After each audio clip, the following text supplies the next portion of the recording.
Hi, and thanks for joining us. This is TPL Media. By the way, you can go to tplmedia.ca where there's all kinds of great content. Don't forget to support, subscribe, and be part of the community that interacts now every day. We love your comments. In fact, we react to your comments with new stories and new topics, and so we love that you're there. Please continue to do that. You can download the app for iPhone or for Android, and we hope that you do that. Today, we are talking about taking one of the work days away. All right.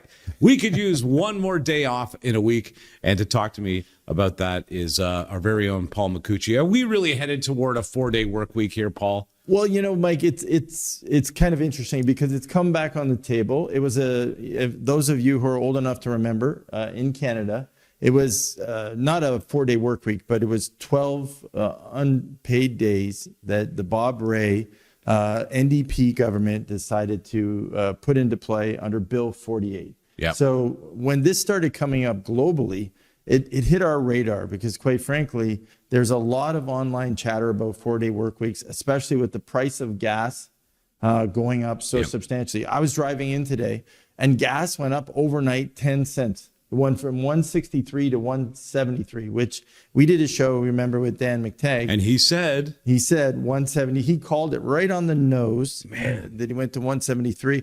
It's going to $2. Yeah. So I'm going to talk about that in a minute, but it's going to $2.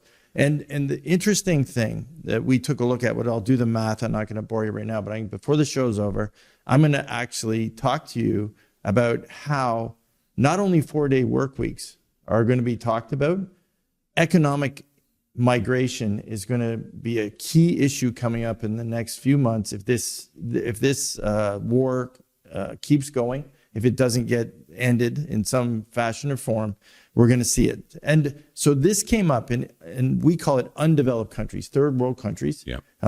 It came up right away in Sri Lanka. Yeah, Sri Lanka, India, Japan, Korea. Now, in all fairness, they did call it for us almost at the beginning of the war. If the Strait of Hormuz closes, and by the way, we don't have reserves already. So They told us they were a few minutes away from running out almost right away. Yeah, well, so Sri Lanka came up and the government stepped forward and said, everyone take Wednesday off. So that's done. They're already doing it. So their 4-day work week is already happening. So everyone there. Thailand told people to stay at home and work from home as much as possible. They shut down their elevators and they're making everyone take the stairs. Now, I don't know if you've been to Thailand. I've never been to Thailand. Okay, Thailand this time of year, I have been, is actually 40 degrees Celsius. Oh my God. So everyone in Thailand who's working in an office building that's 10 stories or more tall is actually taking the stairs to get to their office. Oh my God. India. In 40-degree temperatures. Yeah. India has rationed their liquefied petrol. Yeah. So they're already said, listen, you see the pictures on TV and you see the pictures on the internet with the big lineups now. And remember, this is not something that's outrageous. We did a show about oil a few days ago, and we were reminding people in 1973 when the embargo happened, in the U.S., you used to drive through and you used to look at the gas stations and they'd have red, yellow, green flags on them. And if it was red, there was no gas. No gas. It was yellow. It meant you could be pumping and you would run out of gas. So it made you make your decision which gas station you were going to. So these are all things that are popping up as we go through this. And we're starting to see it go across. So the 4-day work week is starting to become a topic again. Yeah. Now, it's interesting because it was brought up here in Canada, right, recently? Oh, yeah. As an economic measure. Yep. Who brought that up, by the way? Who brought it up? I think it was the NDP, was it not? Oh, yeah. So so Bob Rae. Well, no, we actually recently, I mean, it was brought to the fore. Sure. But yeah, Bob Rae. And that's what just came to my mind. And I thought to myself, okay, I can understand in oil-strapped nations that are massive populations, Sri Lanka, India, Japan, Korea, that are going to have to make moves quickly. Yeah. We don't have that kind of population. And quite frankly, I don't think that the war was a consideration when we first heard this in recent days. It seemed to be more of an economic measure, not a petroleum based measure. No, it wasn't. You're bang on, and thank you for that, because you're kind of getting me to remind some things I don't want to think about. Yeah, I can imagine. Yeah, I was alive in 1990 and kicking and working. Me too. And by the way, I was trying to pay off student loans at the time, and it was a little difficult to do it on the numbers at that time. Well, remember, like 1990 was a terrible recession that had hit Canada. We were really hard hit. Peterson had just lost the election to Bob Rae. The NDP had taken over. They had won 74 seats, and they had 37% of the vote. So they actually won by a fairly stunning majority. Yeah. So they took over, and they were union backed. Remember, NDP was a Labor Party, but they had taken over in a time when the economy was so bad. And I had to laugh when I took a look at this, prepping for the show last night. They assumed a really, really bad situation in the economy. The Liberal government had hired all these public service workers, had grown the public sector to this immense, crazy number. So they were stuck with a huge union, both on the public side and on the private side. Auto workers, you name it. There was a ton of unions.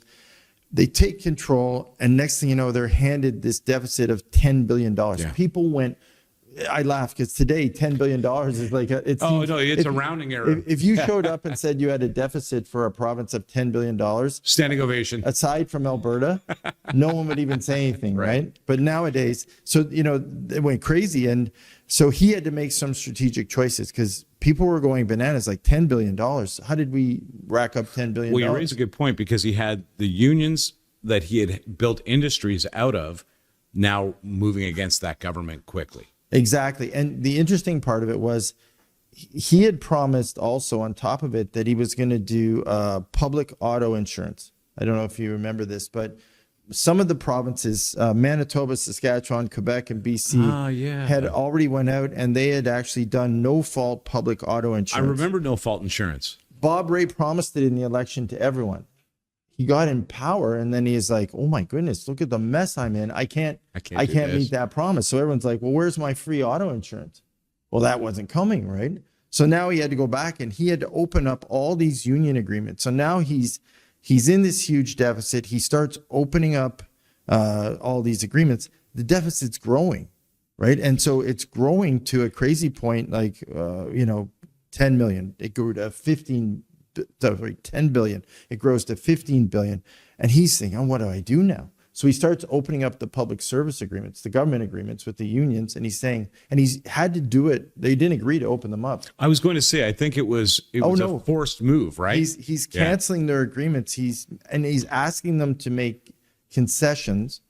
And one of the concessions, he comes to him and says, I need you to take 12 unpaid workdays. They went bananas. It splintered government. Government fell apart. The unions went against him. The public, of course, middle income earners in Canada were affected the most. Yeah. This wasn't, the guy who was the high income wage earner didn't really care. And for the most part, it was public sector employees who were hit with the 12 days. Well, I remember people comparing it to he literally took a mortgage payment away from everybody who had to take the 12-day deal. He did. Yeah. And it's interesting because where I was working at the time, I was asked, and this was crazy at the time, I was asked to go to a 4-day work week. So I was in the private sector, and I was asked to do 4-day work weeks. So, and to go to 32, I had to think through it last night because I thought I was getting paid for 40. But then when I actually went back and thought about it, they asked us to go to 32-hour work weeks. So we took 8-hour cuts. And it was all this whole movement across Canada wherever a lot of businesses, because of the slowdown, because of the recession, were asking people to keep their job, but to work fewer days. It was terrible. It gave me a lot of time. And I was kind of smart enough that I had already secured a second job. So it didn't really matter to me because that it was kind of the birth of the gig economy. I remember, the beer store cut our hours. Yep. I took hours waiting tables. Yeah, exactly. So I picked up other work and extended the second job I had. So Bob Rae, it's over. Like, by 1995, he's gone, Whatever happened to Bob Rae? Well, Bob Rae He did had a high resurrect. profile, and then for several years, he just vaporized from public view. So I took a look from 1995 to 2006. He basically disappeared off the radar. Yeah, I was going to say, I don't recall anything, any news with him, any. Well, and he came back as a liberal, right? And he did very well. He got in, yeah. Yeah, he had a very good political career in the end, and foreign affairs, and he did some amazing. I think recently they took his post away again, but he did have a great career with the liberal government, and he did a lot of great things. So I think Bob Rae was was impacted by a really poor economy that then just a groundswell of decisions that almost he was forced to make to try to curb crazy deficits. So now deja vu, we're talking a lot about deja vu in the It last does kind few of feel shows. like Trudeau handing it off to Carney, doesn't it? Well, even on the provincial level, you're starting to see a lot of premiers coming out and saying, hey, I can't do these programs anymore. Yeah. Right. Whether it's, Doug Ford in Ontario and his crew, or whether it's Daniel Smith in BC, you're starting to see a lot of this kind of come on the radar, and they're saying, well, time out. I'm tapped out. I'm incurring these huge deficits. And, from a federal perspective, we're gonna eclipse our $78 billion projected deficit that we're getting conditioned a little to be told that right now. So as we do this, It's wild that you point out. Yeah, Daniel Smith, Alberta, coming out and saying, "Look, we can't support this anymore," was pretty shocking, I think, to Canadians, not to Albertans, but to Canadians. Yeah, because it gave us the temperature pretty quickly on the rest of the nation. Yeah. So now, are we in the same situation as 1990? Right. Or worse? I think it feels worse, to be honest with you. I mean, sure it does. We have a much larger population we're supporting at the moment than we ever have before. Unemployment has reached record highs. So, yeah, it is worse because we've reached new record highs of unemployment. Therefore, and inflation is on the rise. Gas is out of control thanks to the war. We're in a worse situation now. We have budgeted for a 10% unemployment rate. We haven't seen a 10% unemployment rate since the Great Depression. So that kind of gives you a feel of kind of where we're at and where we're projecting. And that's actually in this year's budget. So, the reason I bring it up, because when I say, is it worse? It is worse because we were a productive country, I think, and we were having this discussion. I think Roger and I were talking before the show. In 1995, right, up to 2002, we were on pace or average with respect to productivity compared to developed nations. So there's 32 developed nations as they categorize them in the world. We are in that category right now. Right now, we are one of 32 developed nations, right? We were right in the middle. So at one point we were number 5 in the world, right? We were the 5th. Yeah. And we always were kind of between 5 and 16. We kind of went back and forth only up until 2014. So then we get to 2014 and we start to see this productivity slide.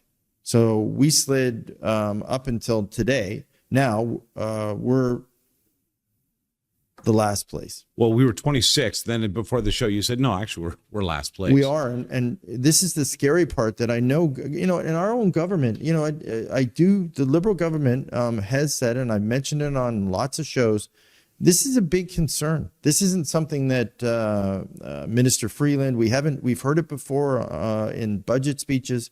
We got to get our productivity up. We got to get, and the big reason, I've talked about this before, we could slip potentially out of the category of developed nations. So we could slip out of the 32, and then we wouldn't be classified as a developed nation if your productivity is so low per capita. Okay, so you cannot maintain not producing something and stay on this list in the top 30. There's no way. Yeah. There's just no way. And then, so one of the calculations that I went out there to try and find, and an economist in Norway, funny enough, put out the data that Canada specifically, to get into the top 10 again in the leading world nations, we would not have to take one workday away, but we would have to add 7 workdays per person, per working person in Canada. We would have to add productivity days of an entire other week, not strip us down one more day. And that was my concern hearing a 4-day work week. Wow. Okay, I understand the fuel situations, but come on, we've all worked from home. Apparently, that's what Canada does now. Take a look at any city. Every office tower is basically empty. I don't care what they're saying out there in the real estate markets. You can take a look at commercial real estate everywhere. People are still working from home. It's true. It's a gig economy more than it's ever been here in Canada. The unemployment is up. We need productivity. We don't need to reduce a workday. We need to find our way through and find things that we can participate in, manufacturing, distributing, becoming a hub of something right now, not taking away from that, not diminishing that. I mean, there has to be a better way. Rae Days was a disaster, as you pointed out. And there must be a better way. Look, fuel economy, we've all been told to use better fuel economy in our lives. So if we have to work from home for a period of time that the war is on, or whatever the case is, I'm sure we'll figure it out. Yeah. But you know what happens with a 4-day work week, Paul? We jam 6 days into 4 days, because we're currently jamming 6 days into 5 days. Yeah. We are. But Mike, can I throw something? This is, we did some quick math before the show. And this is what I mentioned to you earlier, and I wanted to walk through it with you. So this is where I end up upside down on these shows every time. No. I have a very strong opinion. It's about to change. Watch this. No, and I'm not. It's okay. I'm good for it. No. So if you're driving, so the guys drove in this morning that work here with us, and I said to them, okay, what are you driving? And they're all driving small SUVs. Yep. And I said, okay, let's take your gas mileage. Let's take, what was gas when we started this? So they said gas was $1.30 per liter. I said, okay, gas goes, let's take the assumption that gas goes to $2. So, okay, gas goes up 70 cents. I goes, so what does that mean to you? And they're like, so they all started doodling and they're yelling out numbers, and half of them are wrong because, quite frankly, no offense, guys, but you're from a generation and none of you can multiply or divide, right? Just get your iPhones out. We'll wait. Exactly. So I'm like, no, wrong. So finally, Sandeep yells out, he says, it's $1. It's an hour, right? And I go, yep, you're right. So I go, okay. So is it exactly an hour a week that you're going to spend more on gas to get here? Right. So, assuming, and we used in, just to be fair, because not everyone's, making $40 an hour and not everyone's making minimum wage. We use $20 an hour, right? As the kind of the benchmark. So for those who are on the lower spectrum, and we said, okay, $20 an hour, let's do the math. It's $100 a month at 70 cents that they're going to pay more to get here and get home to work every day. Right? So now that's the direct cost of their gas, right? That's not repairs on their vehicle. That's not the increased maintenance, the costs that, because all these other indirect costs. And I said, okay, now let's put a food factor in there, $50 more a month. Yeah. Because food costs are going to go up. So we were doing all this, and they're like, and so they're doing their budgets, and they're like, oh, I go, so now you got to find another $150 a month just to get here for 5 days. Right. And they're like, oh, so they kind of, they're like, oh, so that's what this is going to mean to me. I said, yeah, that's going to mean. And then they said, well, I know, but we're going to have to get paid more. And I said, I know, but businesses, quite frankly, are then going to make the decision if they want to move somewhere with a lower cost base. So that's going to start to cause economic migration. Oh my God. Right? I hadn't even considered that, but that is a good point. So now you're going to have a bunch of companies saying, well, I don't blame the people. But I can't have unhappy and unsustainable employment. Because they can't live. Yeah. Think about it. All the guys that drove here this morning all walked in with a Tim Hortons coffee. The first thing they said to me is I'm going to have to cut out my Tim Hortons coffee because I'm going to have to find that $150. Right. Right. Because I got to pay rent. I got to pay my mortgage. I got to pay all those fixed costs. So they're all kind of, so it was interesting. We did the math this morning. We're trying to figure out what happens. So this is going to cause a domino effect that's going to roll down. But to your point, and this is, it's not just exacerbated by the war. It's not caused by the war. It's not it is part of it. The gas prices are. Yeah. But we've put ourselves in this situation, regardless of whether it was a war or just a bad economy. We've left ourselves vulnerable to this. And that's where we kind of have to dig ourselves out. That's the thing. There's so many. I just can't understand how we ended up in a position where reserve gas would have an effect on our economy, on our food, on our living. This is the moment where a nation like Canada rises above because we have our resources. We have a national treasure that is being untapped, unused. It's not being processed. We could have an entire oil to gas system for diesel in this country now, but we don't.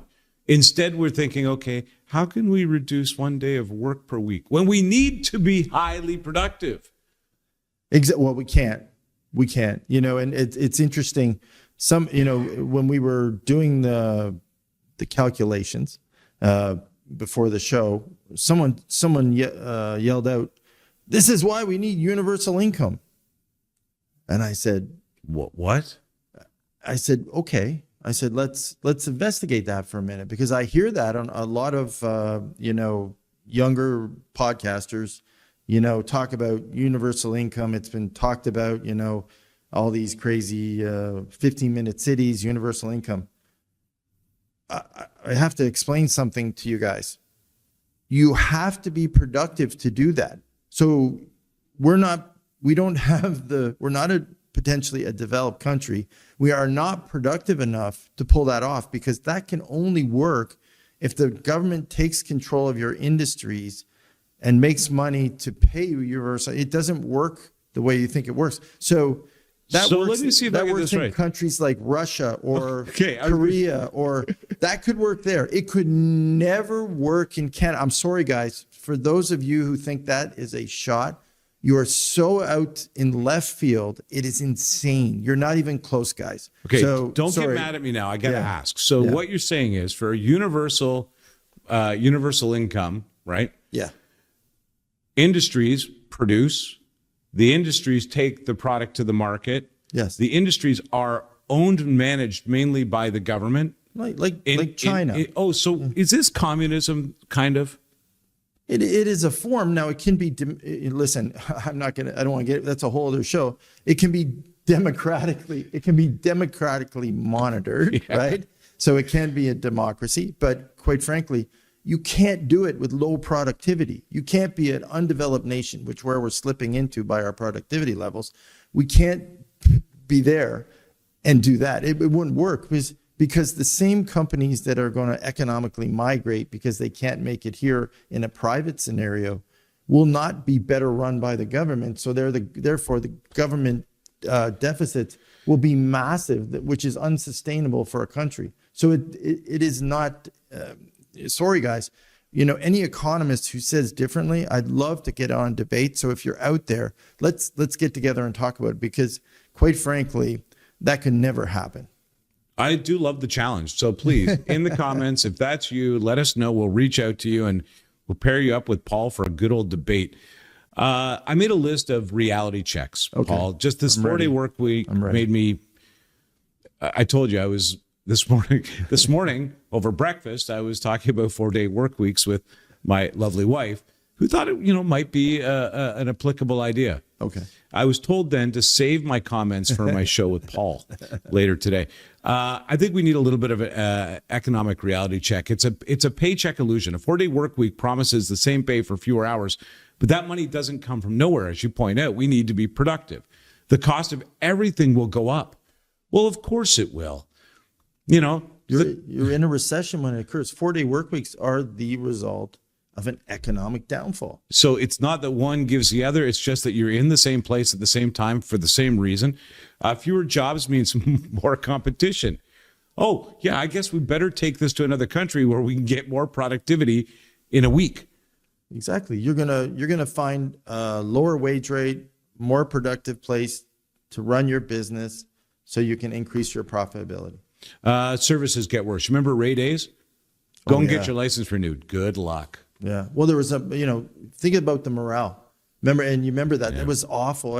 For those of you, I'm glad if you didn't live through it, trust me, you didn't miss a lot. Don't let it happen again. You didn't miss a lot because frankly, going to any government run private or government run agency and trying to get anything done was a nightmare. They were very unhappy. The unions were massively pissed off because not only did their union dues go down because fewer people were still employed within their groups, and quite frankly, they had to go back to their constituency and tell them that they were being represented by unions but losing a day. Right. So they were like, what do you mean? I get paid. Completely agitated with the union, the government. I have to pay union dues. They're taking, and you supported the NDP who put that government in place.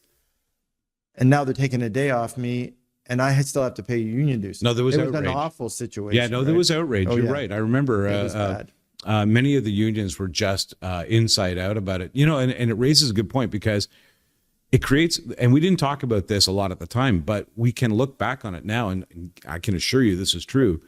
It created a two-tier society. Like laborers, workers, healthcare workers, cops and ambulance and all the services out there lost 12 days. Meanwhile, the same group of people in the same industries at an executive level, well, they got a long weekend. It didn't really affect them too much. Oh yeah, it created terrible animosity. Yeah, it was known as a middle income tax. Yeah. So that's how it got defined. People looked at it totally like it was, and we don't talk about it a lot, but the erosion of the middle income. Our middle Canadians, our middle income earner Canadians, the middle class is basically something that is eroding already. As we look at sort of the wealth distribution, every province is starting to report back that the middle class is disappearing entirely. Winnipeg, we just did that. Remember that story on Winnipeg and what's happening there? Yeah, it's okay. The other things that I'll point out, more work gets piled into less days. That's how society works. Small business gets crushed in this. Some of the large corporations are okay. Small business cannot afford to do this. As you point out, if you have 4 people that you've got to pay, whether they're there or not, or you're going to lose productivity in those days, whatever arrangement you have to make in a 4-day work week in a small business is different than that in the government or in a large corporation. The small guys are going to feel it the most, I think. And then just overall, and maybe this is the purpose. I don't know. Maybe as an economist, as an accountant, you can answer to this. The economy slows down. Is that the purpose of a 4-day work week? Oh, I don't know. That's a good question, Mike. I'd have to think through that. Is that the purpose of the economy slowing down? Yeah. Is that the reason? We want to slow the economy down for a period of time so that it operates in a straighter, more even keel float, rather than spikes and dips throughout that recession. Well, listen, we're talking only about Canada today, right now. So we have a number of things colliding, right? Yeah. We had an overstimulated real estate market that was growing too fast. We started using, residential real estate as a trading chip. It became not only about shelter and security. It then now became, part of an industry that people were using it to swap, buy, sell. That's crashed out. It's disappeared. Even those margins became finer and finer and finer up against that moment at which it just didn't make sense to be a developer. Exactly. And manufacturing, quite frankly, is slowed. That's the productivity crunch. So, we've seen a bunch of these things collide together, and we're seeing a slowing of the economy. So, yeah, I guess, did we want it to happen? Was it self-fulfilling? Yeah, I guess it was in a way. We stimulated things that we knew were going to end that couldn't sustain. Population growth is declining now. We've cut back on immigration. So that's kind of slowing down more and more. So yeah, I think there's a bunch of economic and social decisions that we made as a country that are starting to collide. And, you know, we did that show this week on oil, which we went back to 1973, and we've showed sort of the impacts of policy decisions by the different governments, conservative and liberal, that have now are impacting us today. So, you know, we started the show talking about the impacts of oil on people and how that kind of instigated the discussion on the 4-day work week. Well, we haven't once since the war in Iran started gone back and talked about why we're paying what we are for gas. We're just assuming we pay for gas what we What a we great pay. point. Yeah. We haven't talked about. We're not part of OPEC. We're not part of OPEC. We're, you know, we basically we're a net exporter of gas. We price against Texas crude. We price against Texas crude. We take a significant discount for the type of heavy oil that we actually do we have grungy oil. export. Yep. So you know, we've seen the faults of that. We haven't got to electrical and EVs fast enough. So we're in the middle. So we need now to have that discussion on what to do next, that strategy, right, to avoid the 4-day work week, to increase our productivity. Those are the discussions that have to be on the table now. And Canadians don't want to hear a 4-day work week. They want to hear there's overtime. Yeah. Yeah. Unfortunately, with, you know, the recession and everything happening in our economy today, we can't talk about overtime anymore. We have to start talking about other factors. And that's why it's so important right now to start to make those policy decisions that increase our productivity. What do you think? We taking tomorrow off? No. Okay, we're back to work tomorrow. We'll be here, and I hope you will be too. Thanks for joining us. TPLmedia.ca. We love that you're there. Comment, share it with a friend. We'll see you next time.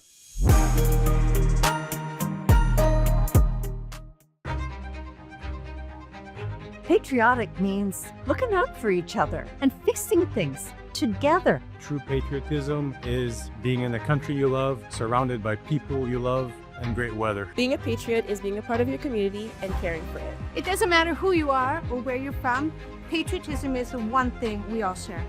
It's okay to be critical of government and still be a patriot. It's gratitude to your country. Of course I'm a patriot. I'm Canadian. It's my home. Well, actually, true patriot love is the mission.